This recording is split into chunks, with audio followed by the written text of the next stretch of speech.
অর্থ যারা পাচার করেছে তারা খুব দক্ষ লোক দিয়েই করেছে। মানে আমরা দক্ষ লোকরা চেষ্টা করে ধরতে, আমাদের চেয়ে আরও দক্ষ লোক হয়তো ওরা লেয়ারিং করা হয়, বহুভাবে কাগজপত্র তৈরি করা হয়।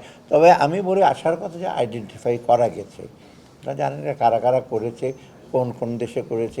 এর চেয়ে বড় ব্যাপক আমাদের বহু লোকের পাসপোর্ট আছে বহু দেশে, এগুলো আমরা জানি কোন দেশে কারা আছে। যাও না, সেটা এক্স্যাক্টলি ফিগারটা আমি বলতে পারি না। না, আইডেন্টিফাই করে যে কোন কোন দেশে আছে, কারা কারা করেছে, অঙ্কটা আমি বলতে পারি। সেই তথ্যগুলো তো আমি জানি কারা কারা কারা জানি, মানে কি না সবাই আবার পাচার করে ফেলছে যে সব না, কারা কার বাইরে অর্থ আছে, কিছুটা আবার আপনার লিগ্যাল অর্থ থাকতে পারে, তাই না? সবাই যে পাচার করে চুরি করে নিয়ে গেছে তা তো বলা যাবে না।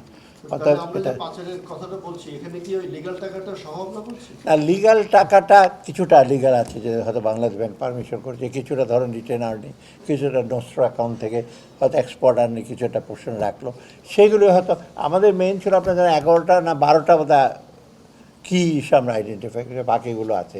তো আমরা আসার কথা আসবে, মানে নেক্সট গভর্নমেন্ট যদি সিরিয়াস হয়, বেসটা তৈরি হয়েছে, তথ্যগুলো আছে, এনবিআর আছে, বাংলাদেশ ব্যাংকে ডেফিনেটলি তাদের কথা আছে, প্লাস আমাদের অর্থ মন্ত্রণালয়ের তথ্যগুলো আমাদের জানা আছে।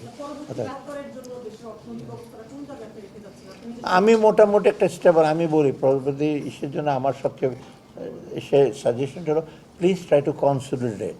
আমরা যেটা করেছি এটা সুসংগত করে, ভালো জিনিসগুলো আমরা তো ভুল টুল করে একটা করেছি, এটাকে যদি তারা কনসলিডেট করে তাতে সুবিধা হবে তাদের নিয়ে যাওয়া। You don't have to invent the wheel again, আবার চাকা আবিষ্কার করার দরকার নেই, বহু আবিষ্কার করা হয়ে গেছে।